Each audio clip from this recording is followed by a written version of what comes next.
How Lieutenant Tony Bobulinski, veteran, saved his country. I'll give you a hint. It would be using the Supreme Court of the United States rules, SCOTUS rules 40 and 45. And you're making the United States a plaintiff. And the story's going to be told by, well, that'd be me, Staff Sergeant Robert Allen Rudlewski, United States Army veteran, and Nuclear Power Station I&C Maintenance Planner. On 12/14/2020, and I know ahead of time that Lieutenant Tony Bobulinski had a background in nuclear power, so I'm hoping that buys me 5 minutes of his time.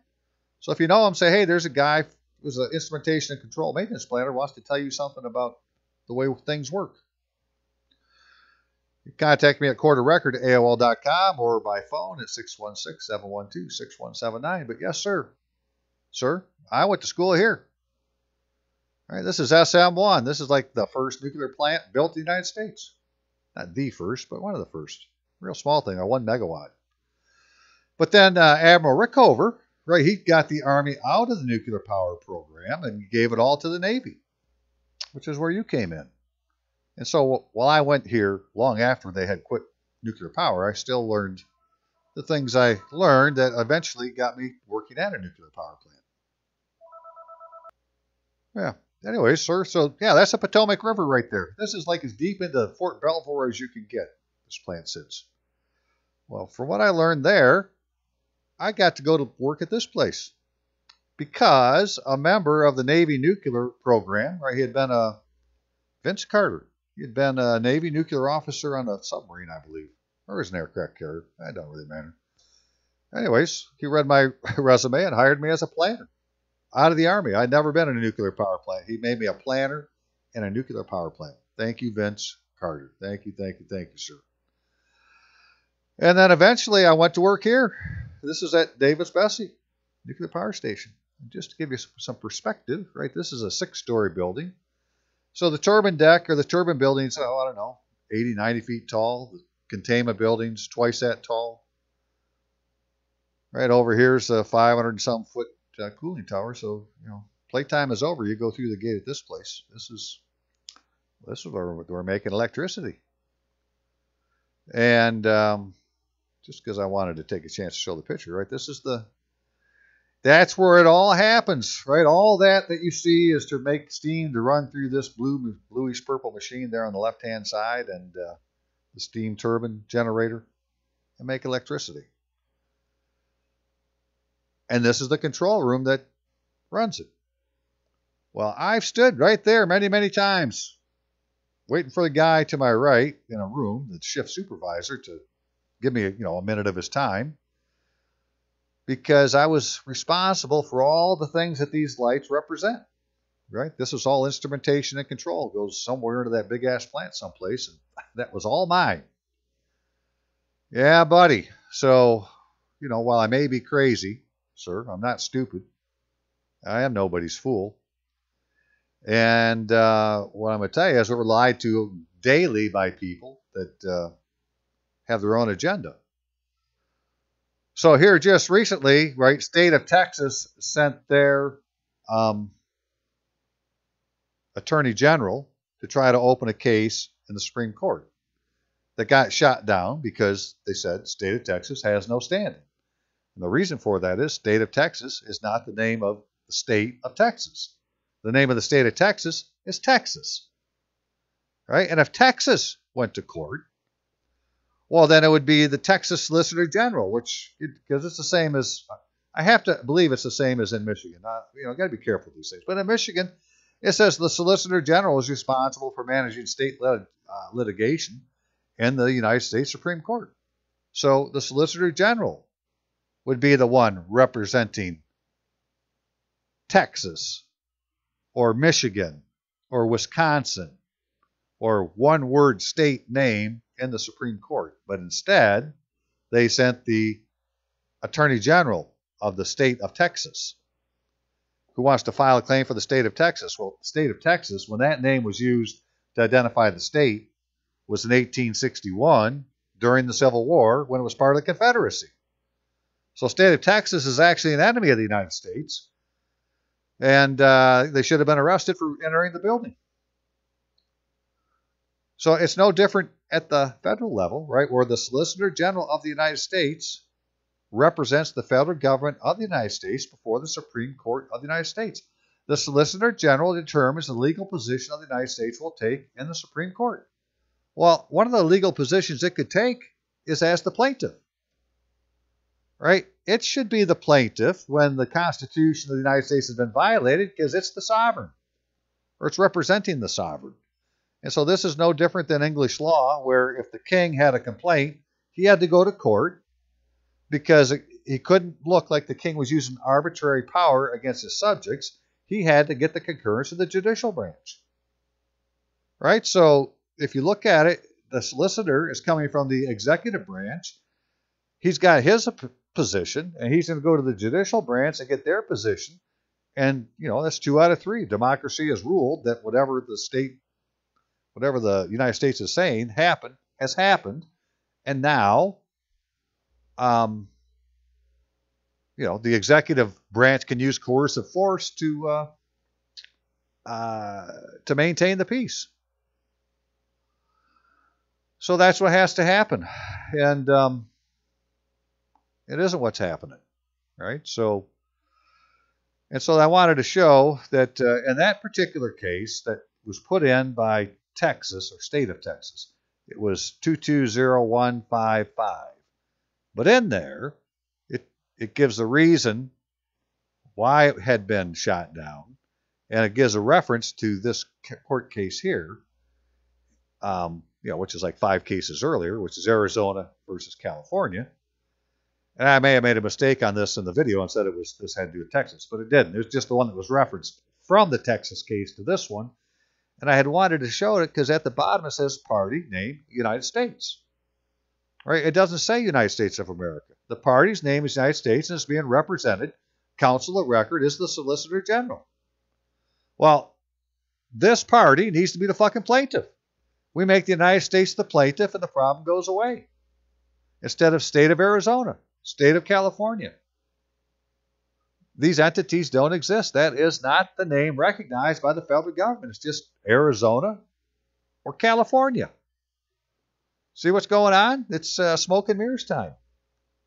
In a system that's run by esquires that do all sorts of things deviously to make sure that there's administrative errors in records so that you don't have any authority in the United States.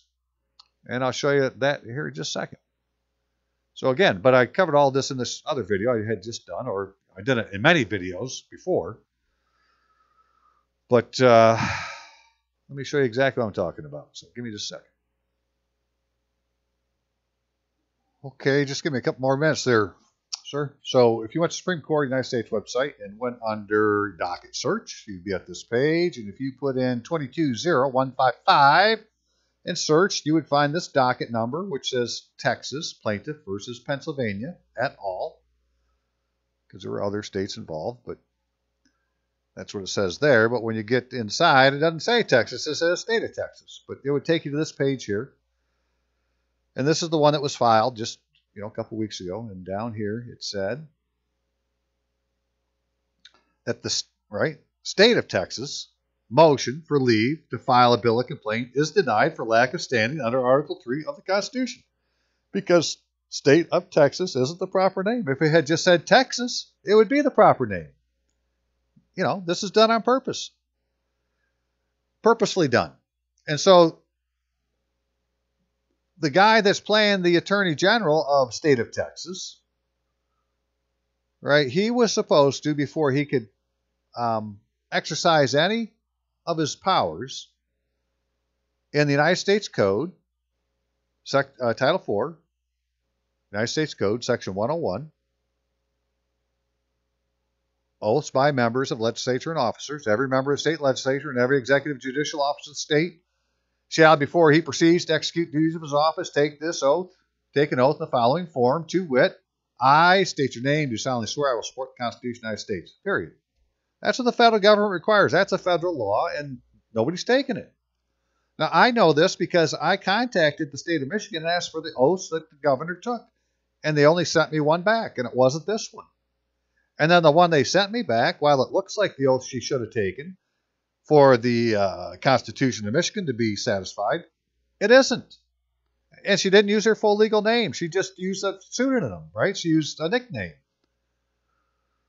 right? She didn't identify herself by the name that's on her driver's license. So it's false identification. It's a counterfeit. You know, all these things are true. It's just trying to get somebody to do something with it. And I've sent complaints to all sorts of places. In fact, I've tried to send it to the Supreme Court myself, but it's like, well, you know, maybe Lieutenant Tony Bobulinski can do something because he's got much better contacts than I do. But the facts aren't going to change. The fact is, nobody from the president down to dog catcher has taken this particular oath. Now, here it only applies to state officers, but this was the first law passed after the ratification of the Constitution. An act to regulate the time and manner of administering certain oaths, right? Commonly known as 1 Stat 23, where it says, be enacted by the Senate and bracketed House of Representatives, United States of America, and Congress assembled, that the oath or affirmation required by the 6th article of the Constitution of the United States shall be administered in the form following, to wit, I state your name, do solemnly swear or affirm that I will support the Constitution of the United States. Period. Nobody in Congress has taken that oath. When they take an oath, they say, so help me God, which is, you know, right off the bat, that's unconstitutional by the 6th article. The president's oath in the 2nd article doesn't have him support the Constitution. And the 6th article says you got to support the Constitution. They did it on purpose. They split it. But you got to take 2 oaths. It's no big deal. I, Donald John Trump. Now, the other problem is Esquire John Glover Roberts Jr., pretending to be the Chief Justice of the United States Supreme Court, when he gave Trump the oath, and yeah, he did this to Obama too, so I mean, they've been doing this for quite some time, you'll hear him say, I, Donald John Trump, right? Roberts puts Donald John Trump into the oath. Well, it's not in the oath in the 2nd article, right? So he has him add something that's not in the oath. So right away from the 2nd word, they've already invalidated the oath. But at the end, to make it worse, Roberts says, so help me God. And then Trump says, so help me God. And, well, that just invalidated the oath.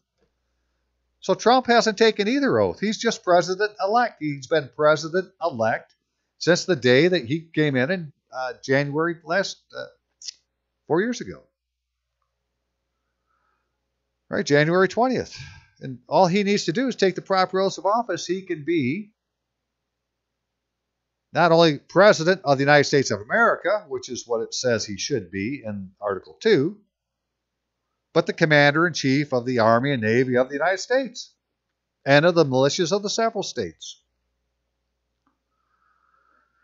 And once he's the Commander-in-Chief, when he decides it's time, he can issue a proclamation and end the martial law, and we can go back to a constitutional form of government. But right now, we're under martial law. We have been. We need to, claim it as martial law and then undo the martial law. But it's not like we would be going into it. It's already there. We're just not under its protection. So this is the other thing. As a veteran, I'm okay with it being martial law as long as I'm protected by it because I'm a veteran. I would be part of a martial law government, the eyes and ears of the Commander-in-Chief in the districts. Right? That's what all veterans would be. Right? Honorable and faithful service would give us privileges. Yes, yes, yes. They're owed to us. Well, one of those privileges is to, do this shit in the Supreme Court under Rule 40, but no one will tell me how to do it, sir. So if you can find out how to do this, I'll do it. But if you want to do it, do it. Right? Just do it and get the best attorney you can find and do it. And then go over to see, I got rid of it already, the Solicitor General of the United States. He's got an office in the Supreme Court. Right? But he's the one that's supposed to represent the United States at the Supreme Court. And it's the Constitution that's been violated, so it's the United States that should be doing the prosecuting by being the plaintiff. Now, right, the defendants may be state of Michigan, state of Ohio, state of Wisconsin, state of these fictitious entities that aren't the states of the Union. They're pretending to be the states of the Union. There isn't a judge in Michigan that's taken this oath, right? No judge. The governor hasn't taken it. Nobody has. And so I've tried to put in some, different kinds of complaints on this. I'm going to share a couple again right now just because I like to do it. So give me a second to pull one up. Okay, so I emailed this to the Supreme Court and to the Solicitor General. Right? Motion for lead to file appeal of crimes against the United States as a veteran without cost or fee in accordance with Supreme Court United States Rule 40. Now, that sounds pretty good to me, but apparently it isn't good enough because no one's contacted me yet. All right, but this is me asking, right, to be able to do it under Rule 40. They said you had to have an affidavit or certificate or something, and I said, okay, well, I got this from the Department of Veterans Affairs. It says that, hey, I was discharged from the U.S. Armed Forces having served during the following periods. Right? Honorable service. So, okay, there's my proof. And this is what I said. Now, this is, won't make any sense to you probably, sir, because you haven't, unless you've been looking at this stuff. But this is why you're just going to have to understand I ain't crazy. Or I may be crazy, but I ain't stupid. Right? So, there's a particular law. It's called the National Voter Registration Act of 1993. Right? So, failure to implement the National Voter Registration Act is a crime against the United States that denied citizens of the United States their fundamental right to vote in elections for federal office and place of residence. The citizens of the United States and Michigan were denied the fundamental right to vote in elections for federal office held on November 3rd, 2020, because Executive Order 12926, Implementation of National Voter Registration Act 1993, was knowingly and willfully disobeyed. Let's just stop for a second, right? So what somebody did is they did not follow a direct order of the commander-in-chief, because that's what an executive order is. It's somebody doing it as the commander-in-chief. Somebody did not follow an order. Well, we should stop right there and make a few arrests and tell the next guy, now you do it. My point is, it was never done, right? It was knowingly and willfully disobeyed. The registration forms for motor vehicle agencies, mail registration, voter registration agencies prescribed by the NVRA, that's the act we're talking about, were knowingly and willfully not created. Now, maybe they were created, but they weren't distributed. I could have probably worded that better. That's why, have a better attorney than me do it. Counterfeit forms were substituted, resulting in citizens of the United States unable to vote in the elections for federal office. That's what happened. Right? Instead of giving us the proper form, they gave us a counterfeit. Said, here, fill this out instead. We're going to take you to Monopoly Land. Right? We went into the fiction, into the United States of America, where you're really not voting for a federal office, just pretending. No, some states are deemed exempt, but Michigan is not one of them. And I'm going to use that for my voter vehicle agency's example. So on the Department of Justice website, it talks about this act. They got a whole pages about it. And it says the National Voter Registration Act of 1993, also known as the NVRA, or Motor Voter Law, set forth certain voter registration requirements with respect to elections for federal office. Section 5 of the NVRA requires states to offer voter registration opportunities at state motor vehicle agencies. Section 6 of the NVRA requires states to offer voter registration opportunities by mail-in application. And Section 7 of the NVRA requires state offer voter registration opportunities at certain state and local offices, including public assistance and disability offices. Section 8 of the NVRA contains requirements with respect to administration of voter registration by states and requires states to implement procedures to maintain accurate and current voter registration lists. So this is all written down in the law that you can go read the whole thing. There's the link for it. But, for time I had to split it out. So what does that thing say? Well, in Section 5, it says there should be simultaneous application for voter registration and application for motor vehicle driver's license. Each state motor vehicle driver's license application, including any renewal application submitted by the appropriate state office, state motor vehicle authority, under state law shall serve as an application for voter registration with respect to elections for federal office unless the applicant fails to sign the voter registration application. In other words, it goes on longer, but it's supposed to be 2 applications in one. 2 signatures, one for your license and one if you want to vote. Okay, then Section 6 talks about each state shall accept and use the mail voter registration application form prescribed by Federal Election Commission pursuant to some other section of this law. And 7 says that each voter registration agency, the following services shall be made available. Distribute a mail voter registration application forms in accordance with paragraph 6. Okay, so that's what they were supposed to do, have all these things ready. And then under 8, requirements with respect to administration of voter registration required the use of valid voter registration applications, which would have been then created in accordance with sections 5 and 6. It's an impossibility for states to have complied with Section 8 if registration forms were not valid voter registration applications. And if valid voter registration applications were not available, then persons knowingly and willfully defrauds, or attempts to deprive and defraud the residents of the state of a fair and impartially conducted election process. And such persons are subject to criminal penalties under NVRA Section 12. So take notice that Michigan does not have an application for voter registration and application for motor vehicle registration driver's license. In other words, we ain't got the one that's got the two put together. They had a different one. All right, this form is not used as an application for both motor vehicle driver's license and application for voter registration, and therefore does not comply with NVRA Section 5. Take notice the voter registration application Exhibit 2, claimed by the U.S. Election Assistance Commission to be the National Mail Voter Registration Form, does not comply with NVRA Section 6. And the Federal Election Commission did not develop a mail-in registration application form for elections in federal office, as mandated in NVRA Section 7. Federal coordination regulation to satisfy NVRA Section 6 and 7 instead, to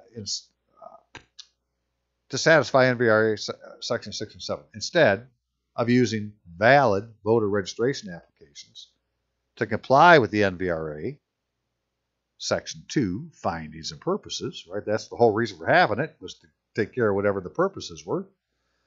Well, they'd make up a valid one, right? Instead, persons participated in a conspiracy and created counterfeit voter registration applications, the use of which invalidated the registration of citizens of the United States for federal elections conducted on November 3rd, 2020. If the form wasn't right, you weren't properly registered. It doesn't matter that you went down there and checked boxes. You're in the wrong venue. That's what happened, sir. And any prior election date since the issuance of Executive Order 1296. That's what I'm saying, that if it wasn't done now, it's never been done since Clinton. And, we've not been voting, at least since Clinton, for in the proper jurisdiction for federal office. The citizens of the United States and Michigan were disenfranchised by the accused conspiracy and crimes against the United States from not only voting for federal office, but are also denied evidence that they are registered qualified electors of their permanent place of residence, resulting in loss of due process protections guaranteed by the 5th and 14th Amendments.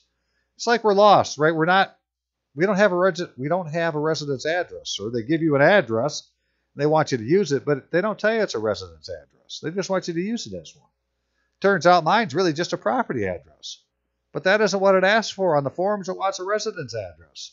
So if I put that down as my residence address and it really isn't the proper addressing for the jurisdiction I'm trying to, inhabit, well, then I voluntarily put myself in a different address as far as they're concerned, a different jurisdiction, into the jurisdiction of state of Michigan.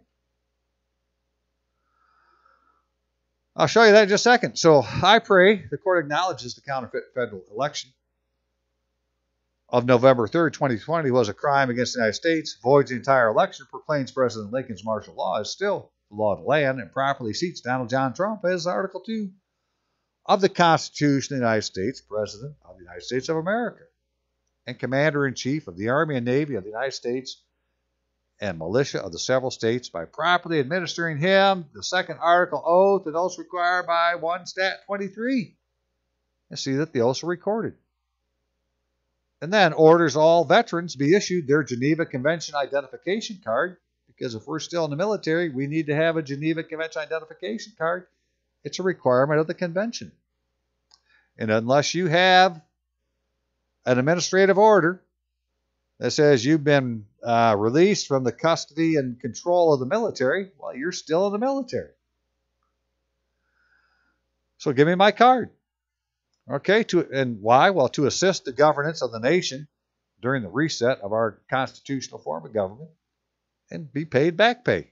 That's the main reason I want my pay. Well, it's not the main reason, but it's a good reason. They're withholding pay. See, if we've not ever been released, then we're still being paid. And this pay is going into something like, or is, it's called the Military Retirement Fund, that has over $1 trillion in it.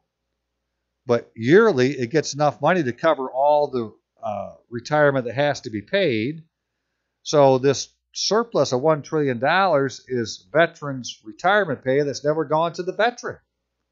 It's going into this fucking fund. And they're taking $100 billion a year out of the fund to run the damn thing. So it's a real boondoggle for somebody, but, you know, I don't need a handout, sir. I need mine, which is in that account. That's why we need a veteran to get this done. I declare a penalty of perjury, blah, blah, blah, blah, rest of that stuff, right? But here it is, right? State of Michigan voter registration application, right? It doesn't say it's a voter registration application and a motor vehicle registration. This is just to change your address on your driver's license. So this form does not comply with the law. Yet when you go online to the state, this is the form they have for you. Well, then they didn't follow the federal law. Somebody didn't follow the law. And then this form is the one that they give you for federal, like from the National Voter something or other. I can't remember what they called it. But it's an improper form. Right? It doesn't have all the parts on there that it needs to have. And all that is, you know, found in the act, and it has these particular phrases need to be on this form, and well, they're not on it, but it says it's the official election mail. Right? So these are counterfeit forms. I don't know what else to call them, right? It's like, you know, they've been made purposely to be some kind of form, but it isn't the proper form, so it's a counterfeit. And whoever did these didn't follow the federal law, so, you know, why are we still talking about it? Just cancel the frickin' election. It never happened.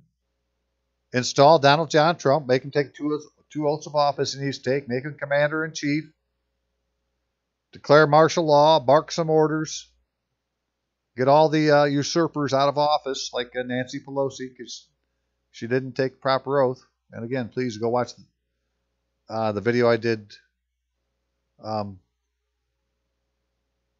last video I did. It has all that stuff in there. Where I show again and again. I've been showing this stuff for quite some time, sir, so I can't really tell you how many different videos this is in, but I know for sure that it's in this video here. Sorry for taking so long. The United States has SCOTUS standing, not state of Texas. Okay, I think I'm about done. Hang on. Yeah, one more. This isn't very long, and, well, because I did it, I want to show it. Now, I sent this to,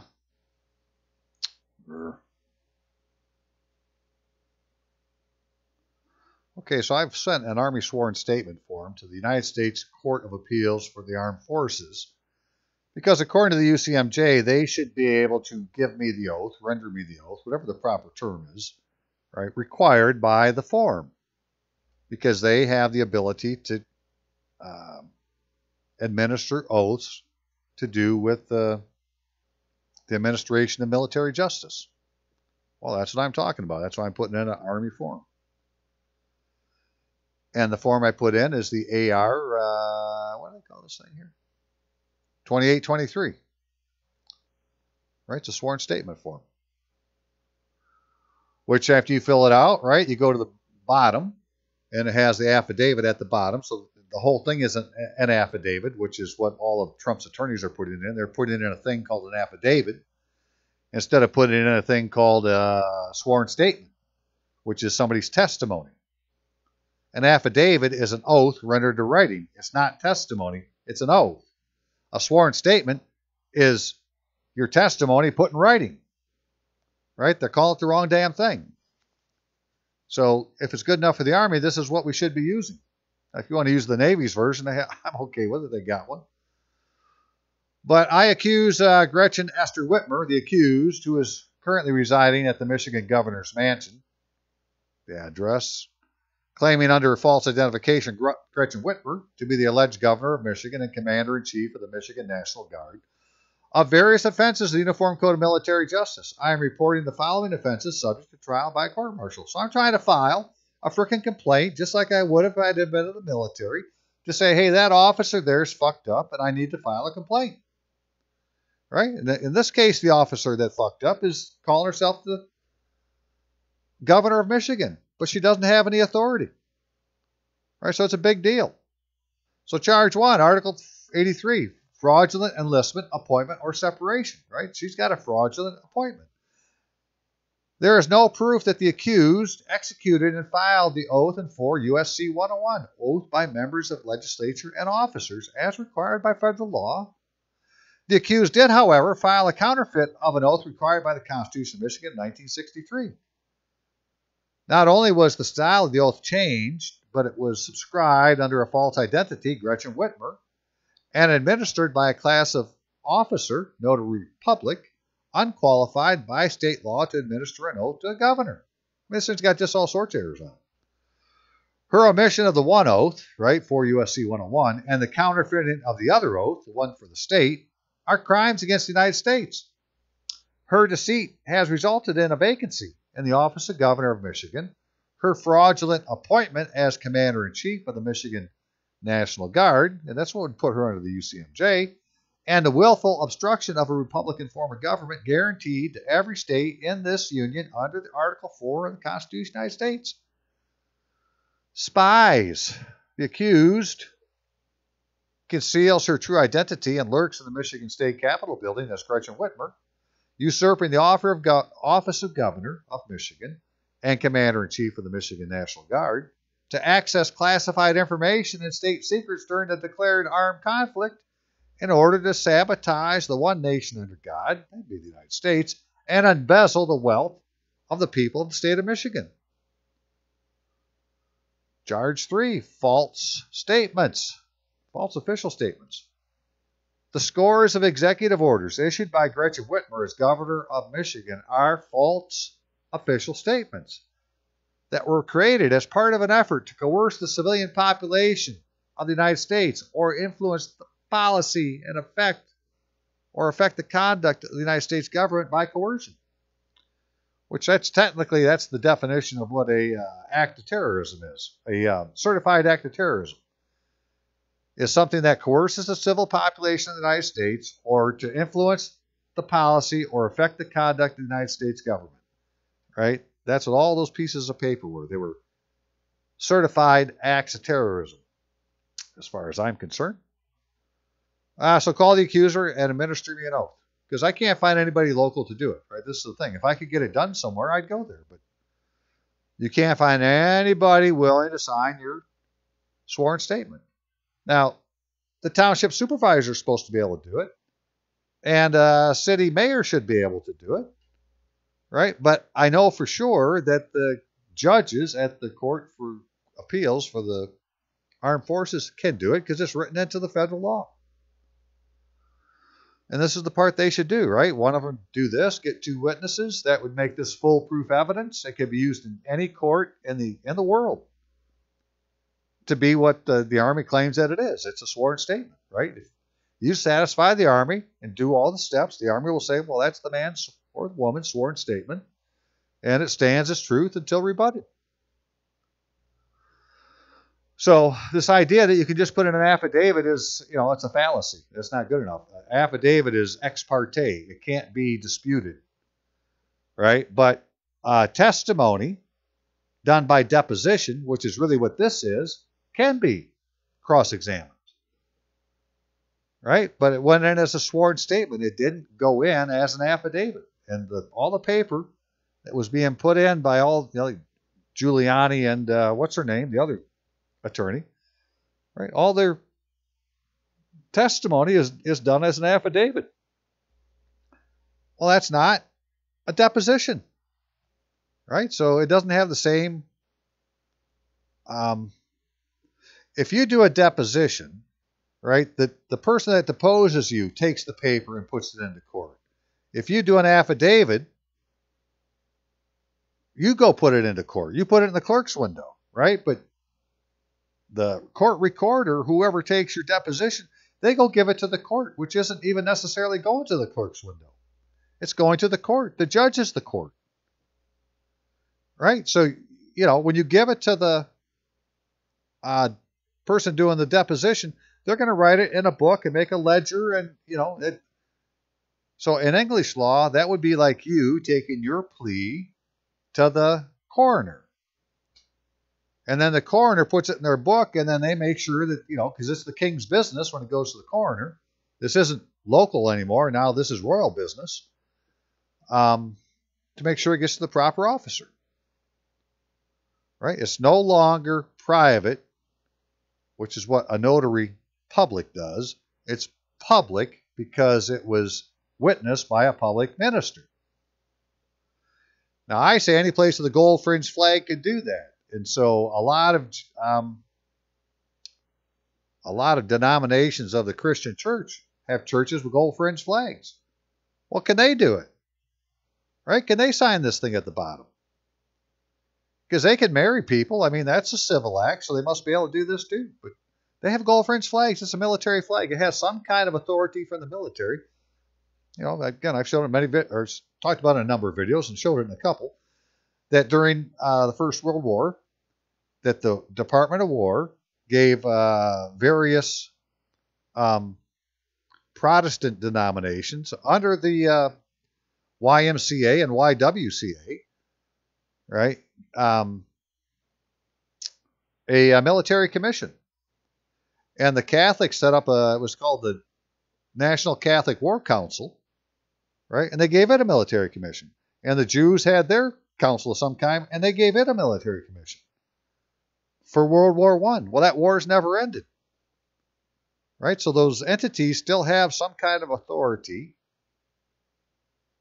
under the government. And so for the rest of us that, aren't multimillionaires and are trying to get something done, if you're trying to do it on a sworn statement and you have any influence at your church and it has a gold fringed flag, go talk to the pastor and say, hey, can you do this for me?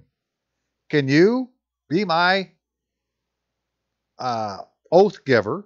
We'll get 2 witnesses, and then can you submit it to, properly to wherever it needs to go to? Right, to the clerk of the court, basically. I mean, that's who it would go to. Here's a man's sworn statement. Right, that's like step 2, who to give it to exactly. First of all, I got to get the damn thing signed, and there isn't anybody that wants to sign it because none of them have taken a proper oath of office. I'm sure that's the reason. And that's why I'm saying, if you've been trying to take it to the, to township supervisor, mayor or something, it's like, just tell them, look, if you can't do it, call in the military. Please call in the military because you can't do it. I'm not blaming you that you can't do it. I know you can't do it. You didn't take the oath. So call in the military. Let's get it figured out before we become a Marxist country because we can't get our act together. Okay, I'm off my soapbox. All of that to say, hey, when I saw this, Tony Bobulinski had been in the nuclear power industry, and he himself said that, that's some elite environment in the world. Okay, brother, I was there too, right? Give me 5 minutes, check the video out. I know it's longer than that. Just do it, and then call me. And let's save this country. Okay, thanks for your time. See y'all.